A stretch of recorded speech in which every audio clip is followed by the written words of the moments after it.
Bonjour frères et sœurs, que la grâce et la miséricorde de Dieu notre Père et celle de Jésus-Christ notre Seigneur soient sur vous. J'ai une question pour vous aujourd'hui mes frères et sœurs.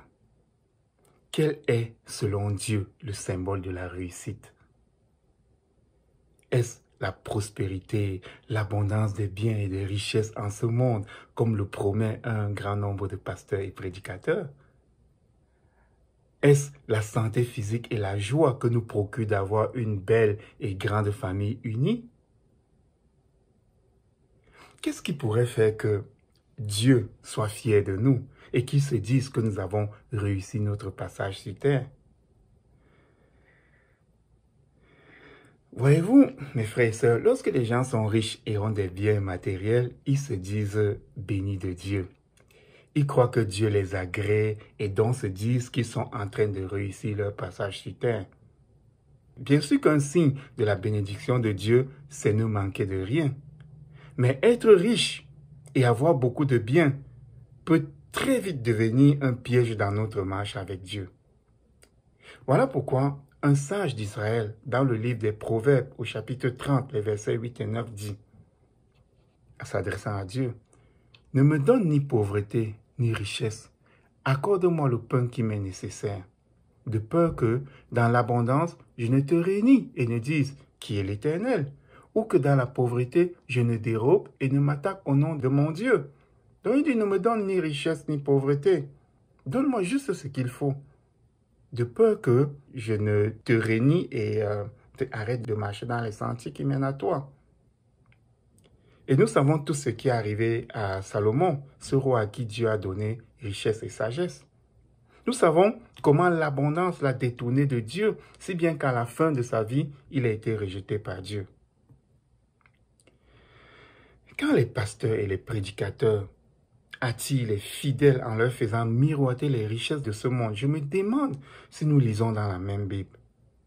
N'est-ce pas Jésus-Christ qui disait « Cherchez le royaume d'abord et ensuite toutes ces autres choses vous seraient données ». Les richesses et biens matériels généralement nous coupent des autres, nous font nous méfier d'eux.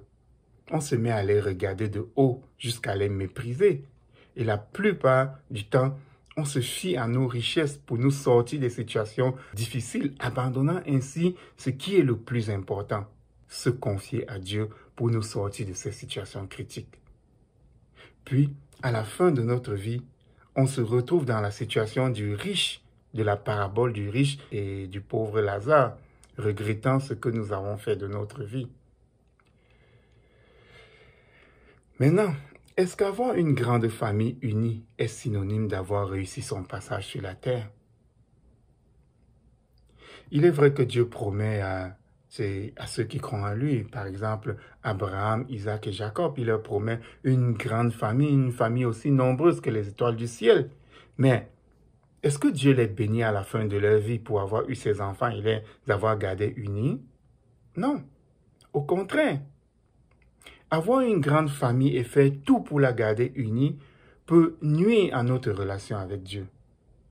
Nous voyons dans le premier livre de Samuel, nous voyons le sacrificateur et juge d'Israël, Élie, qui désobéit à Dieu, en ce sens qu'il honorait plus ses deux fils, Ophni et Phiné, il les honorait plus que Dieu.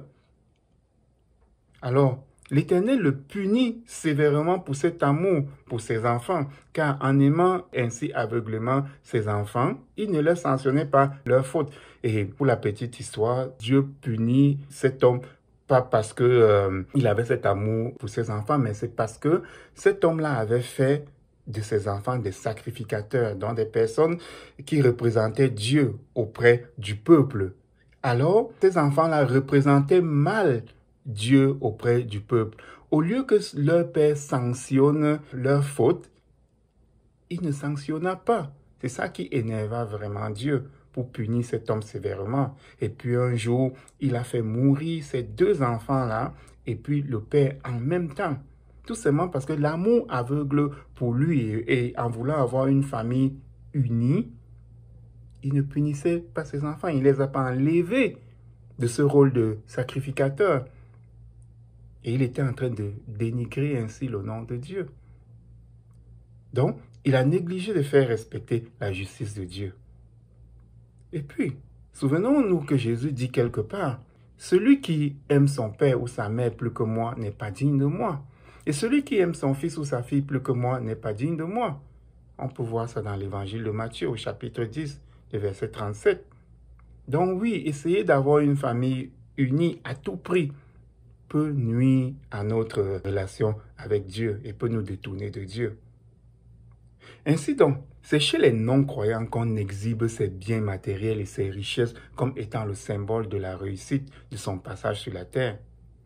Et c'est encore chez les non-croyants que la famille nombreuse et unie est le symbole de la réussite de notre passage sur terre. Chez les hommes de Dieu, même si certains ont fini leur vie avec beaucoup d'enfants et de richesses, comme Abraham et Jacob, c'est leur parcours de vie avec Dieu qui faisait la réussite de leur passage sur la terre. Un parcours de vie axé sur l'objectif de plaire à Dieu. L'Épître aux Hébreux, au chapitre 11, le verset 5 dit, « C'est par la foi qu'Enoch fut enlevé pour qu'il ne vit point la mort et qu'il ne parut plus parce que Dieu l'avait enlevé. Car avant son enlèvement, il avait reçu le témoignage qu'il était agréable à Dieu. » Nous avons aussi l'exemple de Élie, le prophète zélé de Dieu, qui fut aussi enlevé par le char céleste de Dieu, parce qu'il était agréable à Dieu. Ces deux hommes n'ont pas connu la mort, ils ne connurent pas la mort, parce qu'ils avaient un parcours de vie qui était agréable à Dieu. Donc, mes frères et sœurs, ce à quoi aspirent tous les êtres sur la terre après la richesse et la santé, c'est l'immortalité. Donc, on ne peut donc affirmer avoir réussi notre passage sur la terre que si on a l'assurance d'acquérir l'immortalité à la résurrection. Voilà le vrai symbole de la réussite pour nous, les chrétiens. Obtenir le témoignage que nous avons été agréables à Dieu pendant notre passage sur la terre. Et comment est-ce qu'on peut obtenir cela?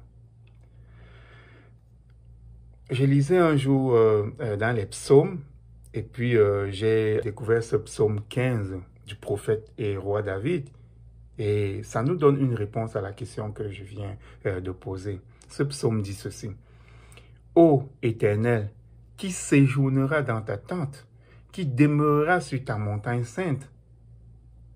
Celui qui marche dans l'intégrité, qui pratique la justice et qui dit la vérité selon son cœur. Il ne calomnie point avec sa langue, il ne fait point de mal à son semblable, et il ne jette point l'opprobre sur son prochain. Il regarde avec dédain celui qui est méprisable, mais il honore ceux qui craignent l'Éternel. Il ne se rétracte point s'il fait un serment à son préjudice. Il n'exige point d'intérêt de son argent, et il n'accepte point de don contre l'innocent. Celui qui se conduit ainsi ne chancelle jamais. » Voilà, mes frères et sœurs, ce qu'on peut faire pour être agréable à Dieu. Bien sûr qu'il y a d'autres choses, mais il faut regarder, il faut lire dans la Bible pour trouver toutes ces choses qui donnent du plaisir à Dieu. Et ce n'est qu'en faisant ça de notre vie qu'on peut estimer l'avoir réussi. Soyez bénis, mes frères et sœurs.